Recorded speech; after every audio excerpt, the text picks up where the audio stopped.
بچوں اپنی اردو کی کاپی نکالیے اور اس کا صفحہ 14 کھولیے۔ آج ہم صفحہ 14 سے کام کریں گے۔ آواز لکھیے، آواز لکھیے۔ یہاں ہمارے پاس چند مختلف تصاویر ہیں جن کی آوازیں ہم نے ان کے سامنے لکھنی ہے۔ سب سے پہلے ہم اس طرح سے نشان لگا لیں گے تاکہ ہمیں لکھنے میں آسانی ہو۔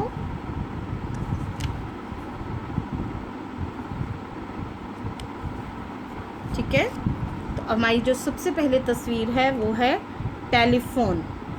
یہ تصویر ہے ٹیلی فون اور اس کی آواز ہوگی ٹ۔ تو سب سے پہلے جو ہم آواز لکھیں گے وہ لکھیں گے ٹ۔ اس طرح آپ نے پہلا حصہ کشتی نما لائن پر اور نشان سے اوپر، اور اس کی ہوتی ہے ٹوپی، تو آپ نے نیچے والے حصے سے اوپر اس طرح سے اس کی ٹوپی بنانی ہے۔ ٹھیک ہے، ٹ ٹیلی فون۔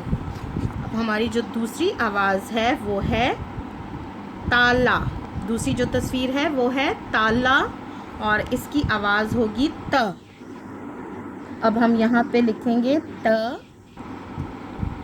اس طرح سے آپ نے ت لکھنا ہے۔ پہلا حصہ کشتی نما سیدھا اور پھر اوپر، اور ت کے ہوتے ہیں 2 نقطے، پہلا نقطہ الٹے ہاتھ کی طرف اور دوسرا نقطہ سیدھے ہاتھ کی طرف۔ اس طرح سے آپ نے اس کے نقطے لگانے ہیں۔ اس کے بعد ہے پتنگ۔ ہماری جو اگلی تصویر ہے وہ ہے پتنگ اور اس کی جو آواز ہم نے لکھنی ہے وہ ہے پ، کیونکہ پ سے پتنگ۔ تو اس طرح ہم اس کی آواز لکھیں گے اور اس کے نیچے پ کے جو نقطے ہیں وہ اس کے نیچے ہوتے ہیں۔ پ کے پاس 3 نقطے ہوتے ہیں، پہلا نقطہ الٹے ہاتھ کی طرف، دوسرا نقطہ سیدھے ہاتھ کی طرف اور تیسرا نقطہ نیچے۔ اس کے بعد ہماری آخری تصویر ہے بس۔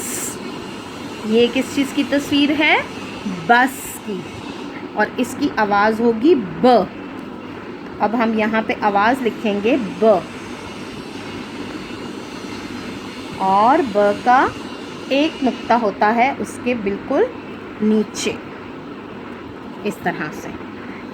اس طرح آوازیں لکھنے کے بعد اب ہم ان تصاویر کے اندر رنگ کرنا شروع کریں گے۔ ٹھیک ہے، آپ اپنی مرضی سے کوئی بھی اس طرح کے رنگ لے سکتے ہو اور ان کو ان تصاویر کے اندر کر سکتے ہیں۔ اس طرح رنگ کرنے کے بعد آپ دیکھیں کہ آپ کی تصاویر جو ہیں وہ کتنی خوبصورت لگتی ہیں۔ تو آپ نے بھی اسی طرح سے ان کے اندر ڈارک جو کلرز ہیں ان کا استعمال کرنا ہے۔ ٹھیک ہے،